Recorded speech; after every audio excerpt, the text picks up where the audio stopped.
Bonjour à tous et à toutes, vous êtes pour cette vidéo mardi matin de 3 novembre à 8h pour le cours de SNT, seconde 1.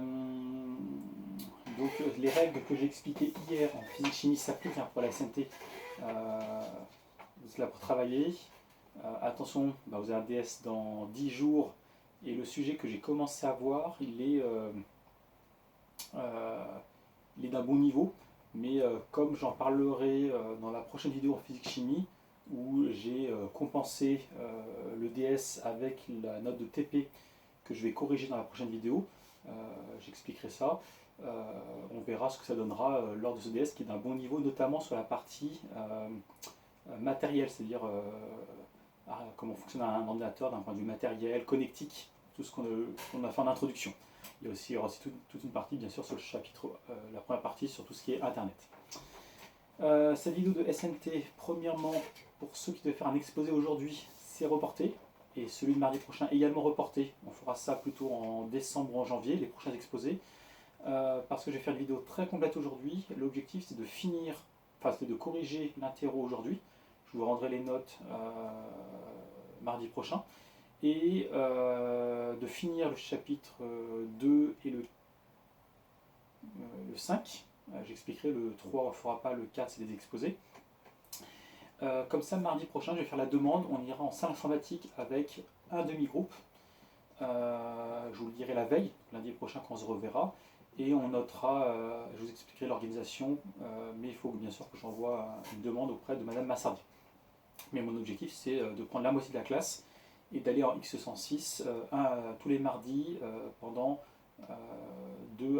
3 semaines, c'est-à-dire 5 ou 6 semaines. Il y aura peut-être la dernière séance qu'on fera en classe entière en X106, on en reparlera. Donc cette vidéo est bien remplie parce qu'il y a beaucoup de choses à faire pour que mardi prochain on puisse aller en X106. Si elle n'est pas finie à 8h55, parce que vous avez mis pause, etc., vous la terminez chez vous. Elle est sur mon compte YouTube, elle est en accès libre. Voilà ce que je voulais vous dire. Allez, c'est parti pour cette vidéo.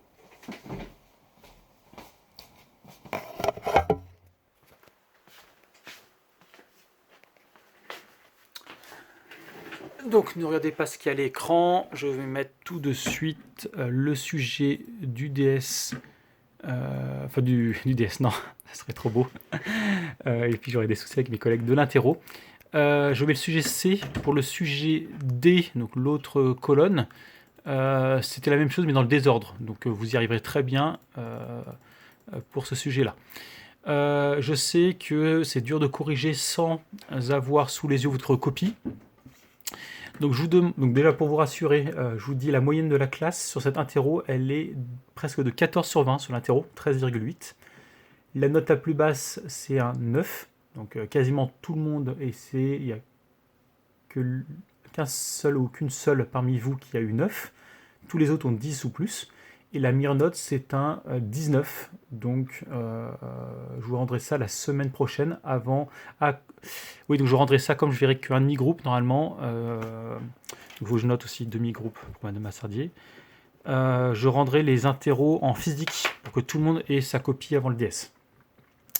Donc ça veut dire que pour maintenant, il faut que vous preniez tous une feuille pour noter la correction en entier de l'interro, que vous ayez réussi ou moins bien réussi. Mais globalement, je suis content de cette première interro que vous avez faite. Allez, on y va. Vous mettez celui qui est sur le poste prof, il met pause s'il y a besoin pour que tout le monde sorte une feuille, et vous reprenez juste après. Allez, c'est parti. Normalement, tout le monde a une feuille devant soi. Vous notez. Donc, en quelle année a été inventé Internet? Bon, vous mettez exercice 1. Bon, question. Il faut que je remette ça. Question 1. Question 1. Voilà. Vous mettez date d'invention d'Internet, 2 points. Et l'année, c'était 1969 qu'il fallait trouver. Voilà. Donc, comme je vous l'avais dit quand on l'avait vu ensemble, là, c'était des questions d'exposé. Il y avait 2 questions d'exposé ici. C'était le premier exposé. Et le deuxième exposé, c'était celui-là. Donc comptez sur moi pour que la deuxième interro, il y ait 2 questions sur l'exposé numéro 3. Tout de suite, tant que je parle d'exposé, allons voir ce que c'était. Parce qu'après le peer-to-peer, on avait eu Ah oui, DNS. Donc il y aura deux questions, ou plus ou moins, je ne sais pas, sur le DNS. Les exposés 4 et 5, je ne sais pas si on les aura fait lors de l'interro numéro 2 de SNT. Donc je remets ça pour tout à l'heure, je remets l'interrogation. Deuxième question, quel est l'ancêtre d'Internet? Il fallait dire que c'était ARPANET, qui est le vrai ancêtre d'Internet. Question 2, ancêtre d'Internet, vous mettez ARPANET. Deuxième exposé, que signifie P2P? C'était peer-to-peer qu'il fallait me répondre. Pay to play, ça existe sur les smartphones, c'est payer pour jouer, c'est pay to play. C'est tous les jeux vidéo où il faut payer pour jouer, ou parfois c'est des add-ons, etc. Plug to Prime, j'ai inventé. Pull to Pin, j'ai inventé aussi. J'ai essayé de mettre des choses qui ressemblent à P2P. Et quel adjectif ne convient pas au peer-to-peer? Anonymat ne convient pas. Donc c'est-à-dire que ça convient. Oui, on est anonyme puisque tant qu'il n'y a pas une recherche des autorités, on partage avec tout le monde, mais on ne sait pas qui est vraiment derrière chaque machine. Bien sûr, on pourrait retracer, mais ça, c'est l'objectif de Adopi s'il y a des fichiers illégaux qui sont échangés, mais ce n'est pas le cas. Décentralisé, ce n'est pas le cas, ça convient au peer-to-peer. Il n'y a pas un serveur central, c'est tout le monde qui est serveur pour tout le monde, et donc c'est vraiment décentralisé. Adopi, ça convient, c'est la police du numérique, et il surveille notamment le peer-to-peer assez facilement. C'est pour ça que qu'il existe aujourd'hui d'autres moyens pour éviter d'être tracé par la Adopi. Et c'est payant qu'il fallait mettre, qui ne convient pas, puisque l'objectif de peer-to-peer, c'est de partager des fichiers gratuitement qui respectent bien sûr les droits d'auteur. C'est des auteurs qui veulent partager leur propre création, et cela gratuitement. Bien entendu, ceux qui partagent des choses de manière illégale, la Adopi est là pour faire appliquer la loi. Et d'ailleurs, j'ai pas dû vous raconter ça, ça m'était venu pendant l'exposé des élèves, et une anecdote très amusante, c'est arrivé il y a 15 ans, à peu près, ou une vingtaine d'années. Il y a eu un film chinois qui a été créé, qui s'appelle Shaolin Soccer. Pour ceux qui connaissent Olivier Tom ou Captain Tsubasa, c'est le même genre, mais version 2000. Et ce film chinois a été interdit par le gouvernement chinois d'être diffusé dans le monde entier. C'était réservé à la Chine, c'était interdit. C'était diffusé sur peer-to-peer à l'époque, voilà. Et ça a été un buzz fantastique. Ça a fait le tour du monde en passant par le peer-to-peer, machin. Et voilà, moi j'ai pu le voir en chinois sous-titré anglais. Voilà, mais un film. Donc c'est un film pour les passionnés de foot, hein, bien entendu. Hein. Désolé pour ceux qui n'accrochent pas à ce sport. Et donc c'est un mélange de foot et de kung-fu qui est très sympathique. Shaolin Soccer. Et ça a tellement fait le buzz qu'il a fini par sortir au cinéma parce que les Chinois se sont dit c'est dommage de pas gagner de l'argent en le sortant dans les vraies salles de cinéma. Et grâce au peer-to-peer, ça a fonctionné. Donc là, c'était au départ quelque chose d'illégal. Mais grâce au peer-to-peer, il y a eu moyen de partager un fichier parce qu'il était interdit par le gouvernement chinois. Et donc c'est une histoire que j'aime bien raconter. Voilà pour l'exercice 1. Allez, exercice 2 qui est un peu plus dur, mais l'objectif c'était de voir ce que vous avez retenu. Allez, HDMI, c'est audio et vidéo. Il fallait me mettre audio et vidéo pour HDMI. Comment j'ai noté ça? J'ai dû mettre un point par bonne réponse, un point par erreur, 4 points à gauche, 4 points à droite. RJA à 45, c'est tout type de données. Donc c'est bien sûr, ça peut être de l'audio, de la vidéo, mais on appelle ça des données, c'est que des bits, des 1 et des 0. Et ça peut transporter des informations pour une page internet, de l'audio, de la vidéo, etc. Donc tout type de données. USB 3.1, c'est des données aussi. Et VGA, c'est les anciens écrans, c'est uniquement vidéo, c'est pas l'audio. Donc VGA. Et là, c'était aussi un peu plus dur. Le débit dépend de la longueur du câble, c'est pour la norme VGA. Il n'y a pas vraiment de débit qui est associé à la VGA, au VGA, vidéo. Ensuite, eh bien, il fallait retrouver mes USB. Donc, je vais remettre, ce sera plus simple, mais USB, on est à 10 gigabits, si je ne me trompe pas. USB, on est maintenant à 10 gigabits par seconde pour la version 3.1. Et en fait, là où il fallait se souvenir, c'était que c'était le RJ45, c'était les catégories 7 où il y avait une histoire de longueur qui est associée. Donc, je reviens au sujet. 100 gigabits sur 15 mètres, c'était le RJ45, et HDMI, c'était 48 gigabits par seconde. Bon, là, c'était un peu plus dur. Voilà, c'était un truc à relier, donc voilà. Allez, un exercice qui est un peu plus intéressant, IPv4 versus IPv6. On fait ifconfig sur Linux, sous Windows c'est ipconfig, pour que ça marche. Question 1, un point par question. Oui, il y a 8 questions, c'est bon. Indiquer l'adresse IPv4 de la machine, c'est ici. Inet adresse internet, je pense, 127.0.0.1. Voilà son adresse IPv4. Je parlerai du masque juste après. Comment s'écrit une adresse IPv4? C'est du cours. C'est une série de 4 nombres de 0 à 255. On l'a vu, je ne sais plus où, quelque part par là.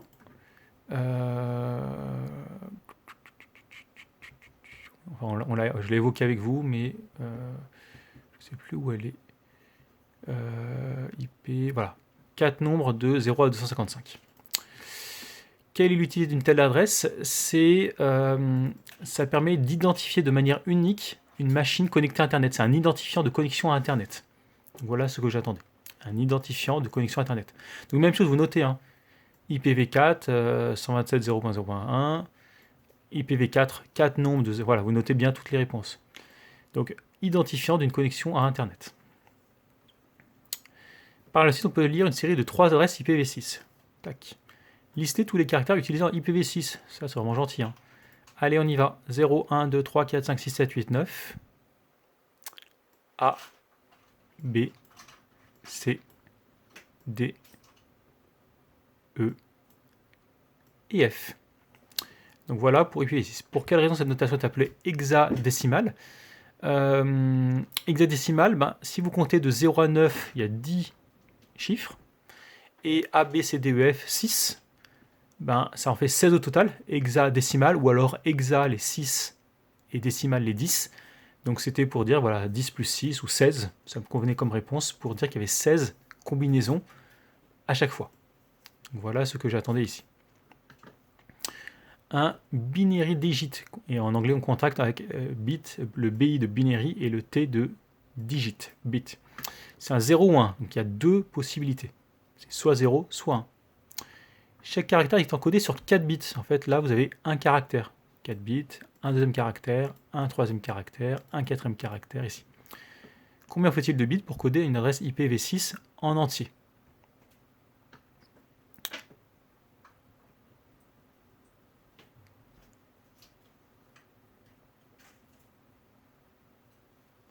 Je suis en train de réfléchir, donc...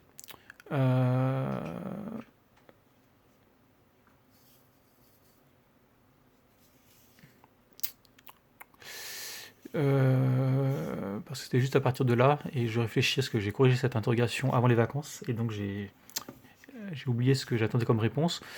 Donc, une adresse IPv6, c'est ici. Ah oui, c'est ça, voilà, je comprends. Vous avez 4, 8, 12, 16, 20, 24, 28, 32 caractères. Et donc je me suis trompé, voilà, tout à l'heure, c'est pour ça, c'est que c'est pas des bits ici. Là, c'est 4 caractères, 8 caractères, c'est pas des binary digits. Donc on a 32 caractères, et comme chaque caractère est codé sur 4 bits, il fallait faire 32 x 4, c'est-à-dire 128. Il y avait 128, il faut 128 bits pour coder ceci. Donc question 6. Et là, la question un peu la plus dure, avec la V6, combien de combinaisons existe-t-il alors? Ne pas faire le calcul. Un bit, c'est 0 ou 1, 2 possibilités.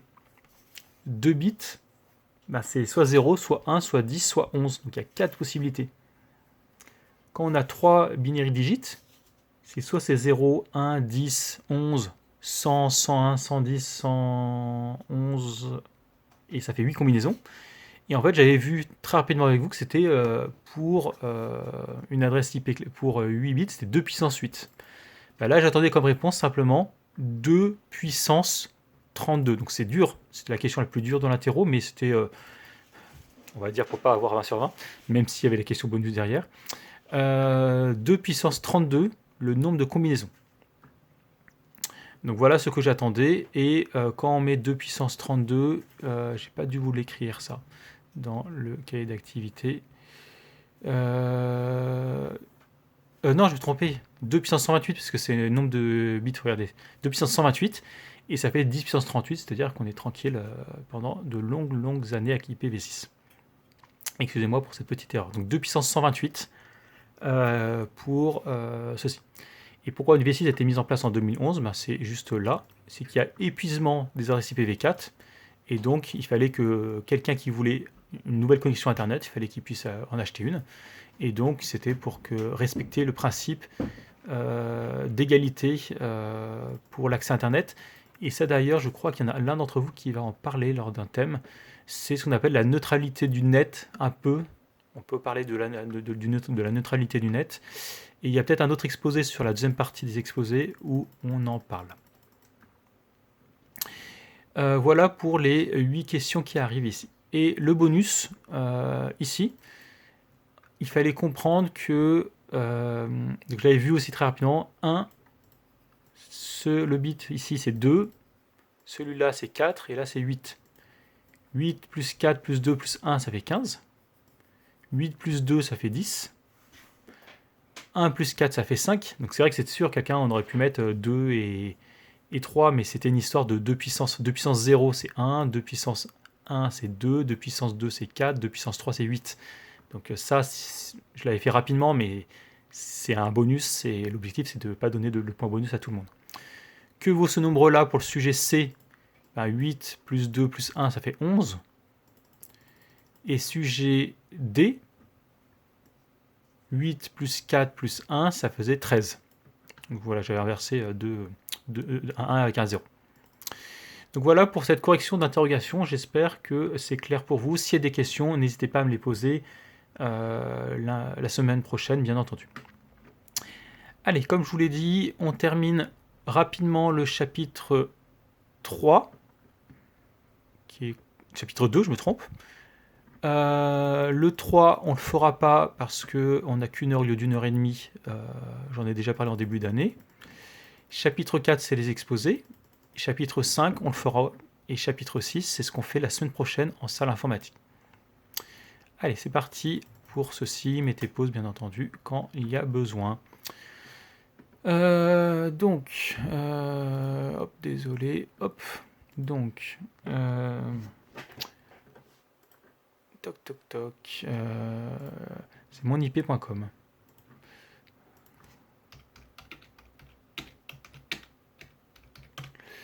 Allez, monip.com, c'est parti.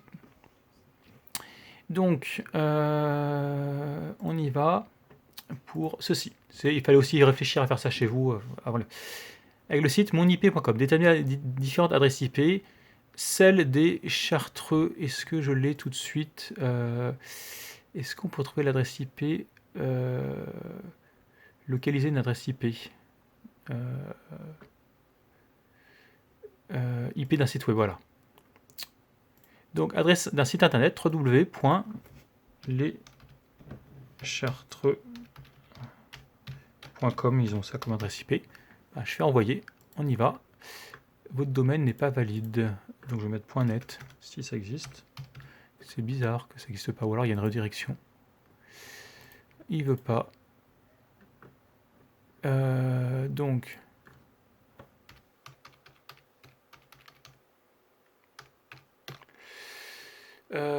pourquoi est-ce qu'il veut pas? Ah, je suis en HTTPS, c'est pour ça. HTTPS. Vous en parlerez avec moi en terminal NSI pour ceux qui sont intéressés, c'est-à-dire pas beaucoup parmi vous. Donc, ah mais il veut pas. HTTP. Il veut pas. C'est-à-dire que ça n'existe plus le HTTP. Ou alors c'est bloqué. Donc du coup, ça ne marche pas la question ici. On va mettre l'adresse de Google. Voir google.com. Voilà, 216.58.215.46. Voilà. Donc voilà, c'est l'adresse IP de Google. Ensuite, j'attendais l'adresse IP de votre restaurant, donc de votre domicile. Là, je l'avais sur la première page. Mon adresse IP, chez moi, ben là voilà.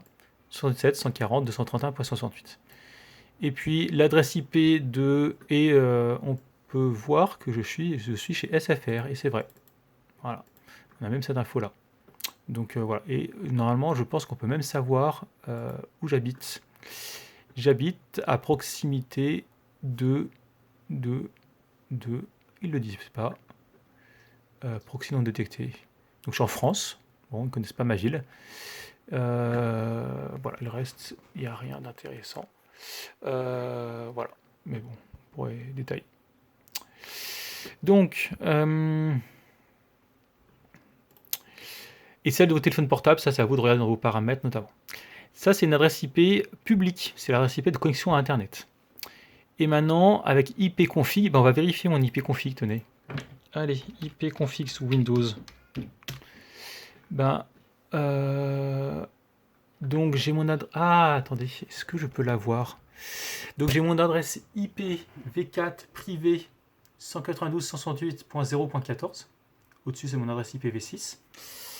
Mais est-ce que je peux retrouver mon adresse IP config? Je mets /all. Est-ce que je peux avoir mon adresse IP? J'ai mon serveur DNS, j'ai ma carte réseau. Non, j'ai pas. J'ai pas parce que ça marche pas sur ma machine. Je vous explique. Mon bureau, il est loin de ma box et j'avais pas de connexion Wi-Fi. Du coup, j'ai mis des CPL, les boîtiers qui s'appellent courant porteur de ligne.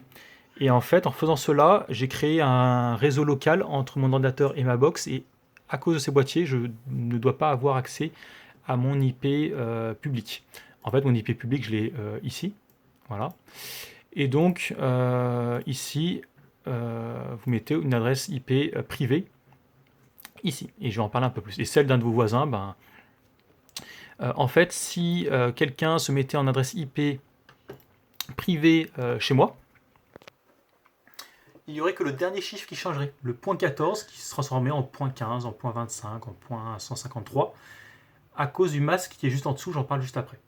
Donc mettez une adresse IPv4 privée juste en dessous, légèrement différente de la vôtre, en changeant juste le dernier chiffre. Et j'arrive, donc il existe trois types d'adresses IP privées, celle en 10 pour quelque chose, en 72.16 à 32 et 192.18.168. Ça tombe bien, la mienne c'est 192.168. Je suis dans la configuration numéro 3, c'est bien une adresse IP privée. Alors que mon adresse IP ici 77.140, c'est une adresse IP publique. À quoi ça sert? Ça permet de démultiplier les adresses IP. Ça permet de ne pas gâcher des IP publics en ayant des réseaux privés. Je ne détaille pas ça, c'est pas le plus important. Et je vous explique très rapidement ce que c'est que le masque de sous-réseau. Deux cas je vous donne. Si vous avez un masque avec 3 255 et un point 0, c'est mon cas. Vous pourrez mettre en réseau 256 machines, puisque le dernier 0 permettra de mettre des adresses IP privées de point 0 ici à point 255. En fait, c'est le dernier chiffre qui pourra être changé et vous pourrez communiquer. C'est ce que je disais à l'instant, à cause de mon masque 255.255.255.0, je peux communiquer uniquement avec 192.68.0. Ce que vous voulez. Si par contre vous avez plus de 256 machines, vous mettez que 255, et là vous pourrez communiquer avec 65 000 et quelques machines en faisant 256 x 256. Et là, 72.16 pourra communiquer entre ces deux-là, et vous pourrez changer les deux numéros après. .21.230 avec .20.63, par exemple. Donc ça, c'est le masque, il faut retenir que ça permet, c'est une première sécurité pour savoir qui communique avec qui. Donc, avec ipconfig, on vient de récupérer l'adresse, le masque que j'avais. Et puis, ne faites pas le ping ici, comme on est à distance, ça vaut pas le coup. Voilà. Et si je résume l'activité qu'on avait faite juste avant les vacances sur le protocole IP, rappelez-vous, c'était la première expérience que j'ai faite en diagonale. Je crois que j'étais parti de mémoire de Mireia et j'étais allé au fond à droite de la salle de classe. Et je ne sais plus qui est au fond à droite. Il y avait des Stéphanois dans le lot. Donc voilà. Et Mireia Espagne. Le protocole IP, c'est uniquement adresse IP de l'expéditeur, adresse IP du destinataire, et puis c'est tout. Et quand on avait fait la petite activité, parfois on perdait des paquets, et celui qui arrivait à la destination, il n'arrivait pas à trouver le message parce qu'il y avait des soucis. Malgré ce qu'on vient d'expliquer, c'est pas le mieux, ce qu'on appelle le protocole IP. J'arrive au protocole TCP, celui que j'ai fait en diagonale en partant de vers moi à droite, donc vers l'escalier, je ne sais plus qui est là, au fond à gauche. C'est derrière Suzanne, je ne sais plus qui y a là de mémoire. Ah, attendez, j'ai la liste de classe. Peut-être Céleste. Et devant, ça devait être... je sais plus. Peut-être Titouan, je sais plus. Qu'est-ce que c'est que le protocole TCP? Premièrement, il va vérifier que le destinataire est prêt à recevoir les données, qu'il va lui dire est-ce que tu es prêt? Il va communiquer, comme écrit à droite. Est-ce que tu es prêt à communiquer? Oui, je suis prêt. Donc là, c'est vous dites est-ce que tu es dispo? Il découpe les gros paquets de données en paquets plus petits, donc il va découper en petits morceaux. Il les numérote, c'est ce qu'on avait fait. Ils étaient numérotés, chaque message. Quand un message arrive, celui qui reçoit, il peut vérifier, il va recevoir un message de réception à chaque fois qu'il envoie un message. J'ai bien reçu tous les paquets jusqu'au numéro 3. Il lui dit etc. Et s'il lui manque des paquets, il peut les redemander. Désolé, il me manque le numéro 7 et 8, je ne sais plus lesquels j'avais interrompu. Et à la fin, de les réassembler dans l'ordre grâce à la numérotation. Et puis d'envoyer des accusés de réception pour dire tout est bon, au revoir. Donc le protocole TCP, c'est le protocole IP où on a amélioré, et si vous devez retenir quelque chose, c'est en numérotant les paquets et en vérifiant en donnant un accusé de réception. Et ça, c'est ce que j'avais fait lors de la deuxième activité. Donc j'espère que ça vous avait parlé, j'avais trouvé ça assez amusant. Voilà. Et un petit exercice, c'est le tracert. Et donc on y va avec l'invite de commande. Hop, allez. Tracert, il y a ma petite fille qui se réveille. Je vais faire Dallas City Hall. Et il manque le .com. Dallas. Bon, je pense que vous avez compris qu'on est aux États-Unis. Dallas City Hall, ça tombe bien s'il y en a parmi vous. Il y a la moitié qui font bilingue. Bilingue, pardon. Tracert, Dallas City Hall.com. On y va. Eh bien, qu'est-ce qu'il va faire, Tracert? Il va chercher comment communiquer avec le site Dallas City Hall, avec le site de la mairie de Dallas, et il va vous dire chaque serveur qu'il rencontre. Les 3 colonnes que vous voyez de mémoire, mais c'est à vérifier, il y a le temps minimal, le temps maximal et le temps moyen de connexion, puisque quand il envoie des paquets, il en envoie plusieurs, et il est limité à 30 paquets, à 30 sauts, pour aller jusqu'à Dallas City Hall pour Tracert. Donc, quand on commence à voir ce qui se passe, on voit qu'il passe par un serveur numéricable, SFR. Je crois que c'est des SFR parce que moi je suis abonné à SFR. Et délai d'attente de la demande dépassée. Qu'est-ce qu'on peut voir d'autre? Donc après, on peut taper des adresses IP. D'ailleurs, attendez, est-ce qu'il n'y a pas mon adresse 7740? Non, il n'y a pas mon adresse IP. On va attendre qu'il finisse. Normalement, on peut avoir plus d'informations quand on fait ça. Donc, je vais taper une petite adresse IP, là, le 12.122, je vais voir ce que c'est. Je vais mettre sur l'écran de droite, comme ça je verrai en même temps l'adresse IP et voir s'il n'y a pas de souci. 12.122.157.129, je le mets dans la barre d'adresse. Est-ce qu'il va me trouver une page web qui va me dire ce que c'est? A priori non. Je vais mettre après le 129. Non. Ah, je me suis trompé. J'ai mélangé deux adresses IP. C'est pour ça que ça marche pas. Je vais remettre 12.122.130.170. Est-ce que je peux avoir une petite page web là-dessus? Toujours pas. Bon, c'est pas le meilleur exemple là de faire ça au hasard. Je vais faire 28. Donc, parfois, il n'y a pas d'adresse de page web qui est associée à chaque adresse IP. Parfois, c'est des serveurs. Et là, c'est vrai qu'on n'a pas d'informations par où ça transite exactement. Donc, ouais, est-ce que si je fais échappe, ça ne marcherait pas si je fais échappe?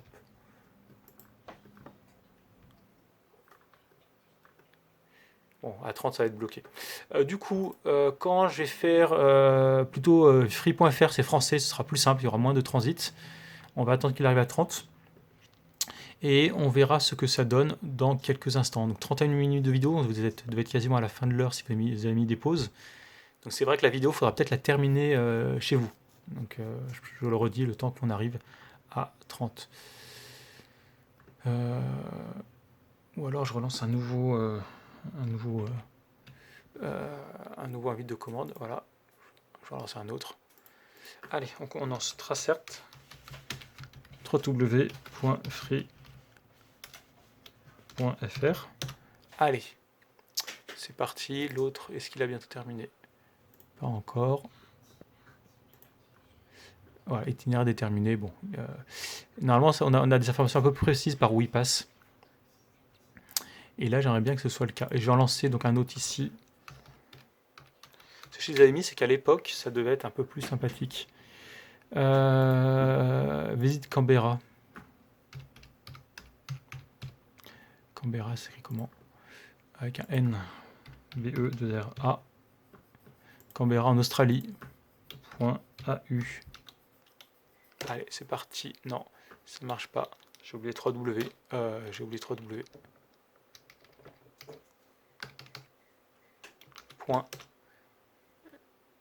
visitcanberra.au. Il manque. Pourquoi est-ce qu'il veut pas?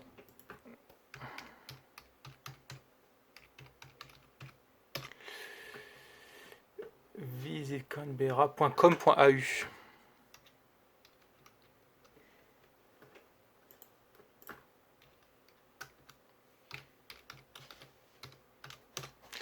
Voilà, c'est parti pour lui. Le deuxième, donc voilà, il y a moins de sauts. Et donc, qu'est-ce qu'on peut voir? Toujours du numéricable, SFR, ça c'est parce que je suis abonné SFR.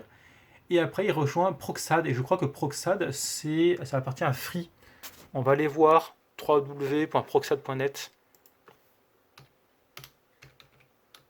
Et il y a moins de sauts parce que c'est situé en France.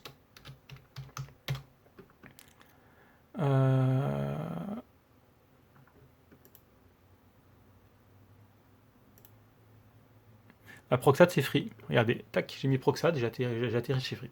Donc ça appartient bien à Free.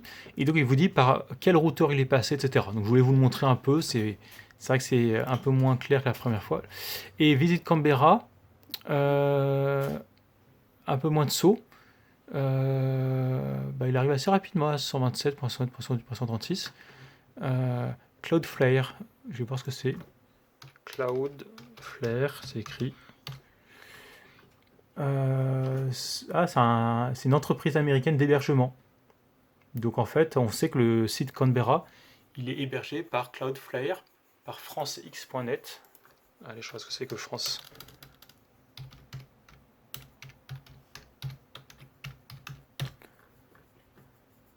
francex.net, qui fait des statistiques sur tout ce qui est réseau, a priori. Donc voilà. Allez, on s'arrête là, je termine. Donc allez, on passe au chapitre 3.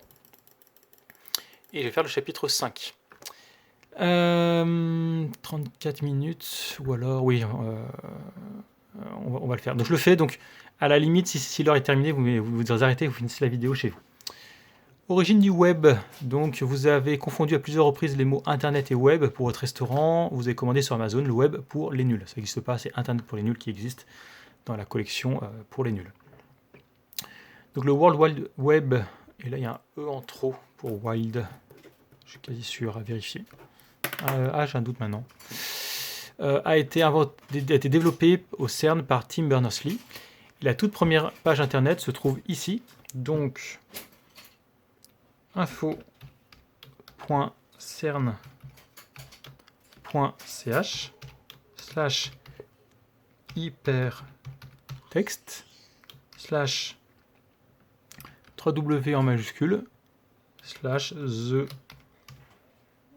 project.html. Voilà le premier site web du monde, qui est très joli. Si vous le traduisiez, quel est le principe fondateur du web? C'est écrit sur la première page. C'est la première phrase qui est là. C'est une grande zone avec des liens hypermédias, avec des informations hypermédias. Donc l'objectif, c'est de donner un accès universel à un large univers, enfin à des larges documents divers ou un large c'est déjà grand. Voilà pour ceci. Donc c'est le principe fondateur du web. L'objectif, c'était de remplacer les bibliothèques par un accès via écran à toute une série de documents. Donc l'objectif, c'était et cela de manière gratuite. D'accord. Donc c'est ça le principe fondateur du web. Donc il faudrait traduire la première phrase.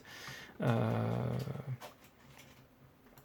je vais faire un petit translate, ce sera mieux que improviser comme je l'ai fait, comme j'ai pu le faire.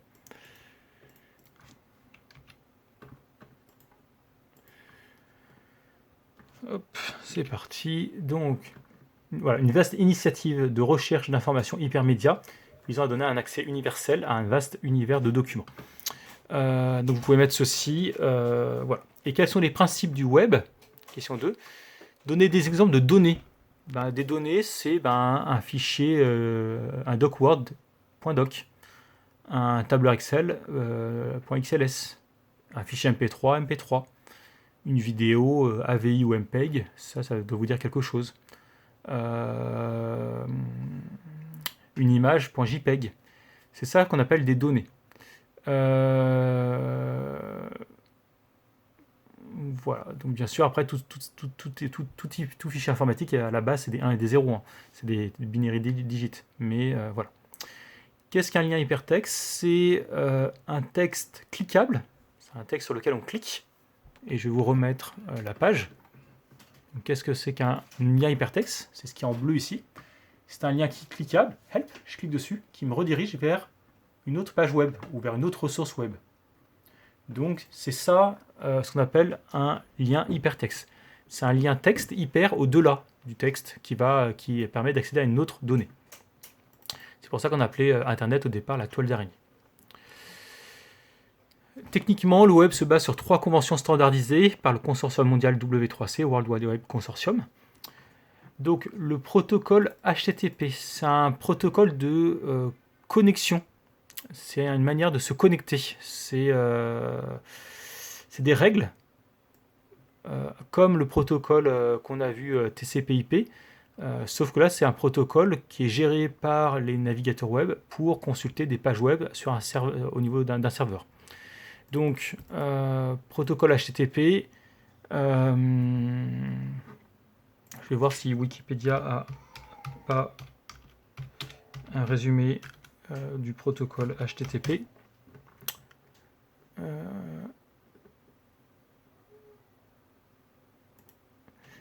Donc voilà, c'est le protocole HTTP, ça permet une communication entre un navigateur web et le serveur où se trouve la page web. Donc voilà ce que vous pouvez mettre, c'est pour régler la communication. L'adresse URL, ça on l'a fait avec l'exposé sur les DNS. L'adresse URL, c'est www.leschartres.com. Et ça, c'est une adresse DNS. Et derrière, grâce au serveur DNS, il y a une adresse IP. Donc l'adresse URL, c'est adresse du type www.leschartres.com. Et grâce au DNS, exposé numéro 3, ça se transforme en une adresse IP. Donc voilà ce que vous pouvez noter. Et langage HTML, c'est ce qu'on fera la semaine prochaine avec le premier groupe. C'est le langage qui permet d'écrire une page web. Donc c'est ce qu'on appelle le langage HTML. Donc ça, on en reparlera la semaine prochaine et dans 15 jours pour l'autre groupe. Et je termine cette longue vidéo, comme je vous l'avais dit, 40 minutes, par le Deep Web, aussi appelé Web profond. Peut-être qu'on parlera du Dark Web un peu plus tard. Le Deep Web comprend toutes les pages non accessibles depuis un moteur de recherche, souvent protégées par un mot de passe. Donner des exemples de sites appartenant au Deep Web, il y a tout ce qui est données bancaires, quand on se connecte à son site bancaire, données médicales, quand vous vous connectez à votre réseau social. Donc bien entendu, sur un réseau social, il y a des données que vous partagez publiquement avec vos groupes d'amis, mais ça, c'est autre chose. Mais votre mot de passe, votre image de profil, tout ça, c'est des choses privées. Voilà. Et c'est 96% qui est du Deep Web, 4% qui est du public web. Donc ça, il faut comprendre que tout n'est pas accessible depuis un moteur de recherche. Voilà pour cette longue vidéo de plus de 40 minutes, le langage HTML CSS, c'est ce qu'on commencera donc la semaine prochaine. Voilà, désolé pour cette vidéo un peu longue, mais je m'en doutais au tout début. Et donc moi je vous revois en SMT donc mardi prochain en X106 avec la moitié d'un cours, mais je vous redirai la veille lundi, on se voit tous les lundis, comment on s'organise. Allez, bonne journée mardi ou si vous avez fini la vidéo chez vous, à bientôt pour la prochaine vidéo.